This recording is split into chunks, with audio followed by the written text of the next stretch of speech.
Women of the Bible, Abigail, 1 Samuel chapter 25.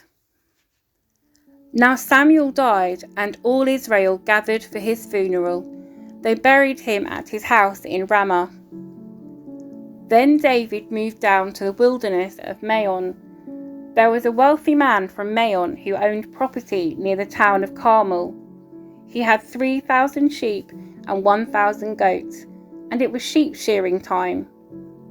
This man's name was Nabal, and his wife Abigail was a sensible and beautiful woman. But Nabal, a descendant of Caleb, was crude and mean in all his dealings. When David heard that Nabal was shearing his sheep, he sent 10 of his young men to Carmel with this message for Nabal: "Peace and prosperity to you, your family and everything you own. I am told that it is sheep shearing time. While your shepherds stayed among us near Carmel, we never harmed them, and nothing was ever stolen from them. Ask your own men, and they will tell you this is true. So would you be kind to us, since we have come at a time of celebration? Please share any provisions you might have on hand with us and with your friend David." David's young men gave this message to Nabal in David's name, and they waited for a reply. "Who is this fellow David?" Nabal sneered to the young men. "Who does this son of Jesse think he is? There are lots of servants these days who run away from their masters. Should I take my bread and my water and my meat that I've slaughtered for my shearers and give it to a band of outlaws who come from who knows where?" So David's young men returned and told him what Nabal had said. "Get your swords," was David's reply as he strapped on his own. Then 400 men started off with David, and 200 remained behind to guard their equipment. Meanwhile, one of Nabal's servants went to Abigail and told her, "David sent messengers from the wilderness to greet our master, but he screamed insults at them. These men have been very good to us, and we never suffered any harm from them.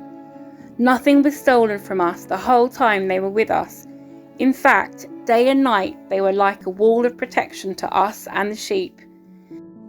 You need to know this and figure out what to do, for there is going to be trouble for our master and his whole family. He's so ill-tempered that no one can even talk to him." Abigail wasted no time. She quickly gathered 200 loaves of bread, 2 wineskins full of wine, 5 sheep that had been slaughtered, nearly a bushel of roasted grain, 100 clusters of raisins, and 200 fig cakes. She packed them on donkeys and said to her servants, "Go on ahead, I will follow you shortly." But she didn't tell her husband Nabal what she was doing. As she was riding her donkey into a mountain ravine, she saw David and his men coming toward her. David had just been saying, "A lot of good it did to help this fellow. We protected his flocks in the wilderness, and nothing he owned was lost or stolen, but he has repaid me evil for good. May God strike me and kill me if even one man of his household is still alive tomorrow morning."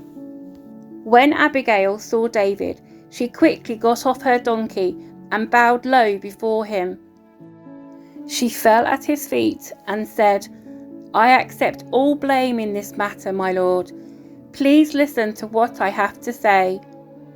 I know Nabal is a wicked and ill-tempered man. Please don't pay any attention to him.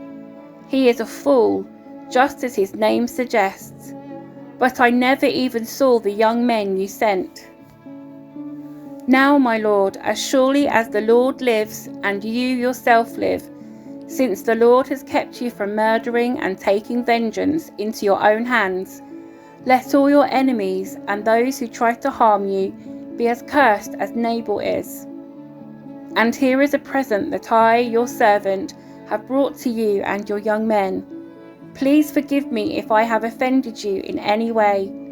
The Lord will surely reward you with a lasting dynasty, for you are fighting the Lord's battles, and you have not done wrong throughout your entire life. Even when you are chased by those who seek to kill you, your life is safe in the care of the Lord your God, secure in his treasure pouch. But the lives of your enemies will disappear like stones shot from a sling. When the Lord has done all he promised and has made you leader of Israel, don't let this be a blemish on your record. Then your conscience won't have to bear the staggering burden of needless bloodshed and vengeance. And when the Lord has done these great things for you, please remember me, your servant." David replied to Abigail, "Praise the Lord, the God of Israel, who has sent you to meet me today. Thank God for your good sense. Bless you for keeping me from murder and from carrying out vengeance with my own hands. For I swear by the Lord, the God of Israel, who has kept me from hurting you, that if you had not hurried out to meet me, not one of Nabal's men would still be alive tomorrow morning." Then David accepted her present and told her, "Return home in peace. I have heard what you said. We will not kill your husband." When Abigail arrived home, she found that Nabal was throwing a big party and was celebrating like a king. He was very drunk, so she didn't tell him anything about her meeting with David until dawn the next day. In the morning, when Nabal was sober, his wife told him what had happened. As a result, he had a stroke, and he lay paralyzed on his bed like a stone. About 10 days later, the Lord struck him, and he died.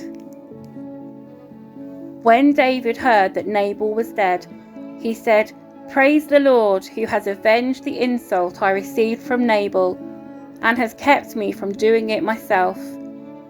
Nabal has received the punishment for his sin." Then David sent messengers to Abigail to ask her to become his wife. When the messengers arrived at Carmel, they told Abigail, "David has sent us to take you back to marry him." She bowed low to the ground and responded, "I, your servant, would be happy to marry David. I would even be willing to become a slave, washing the feet of his servants."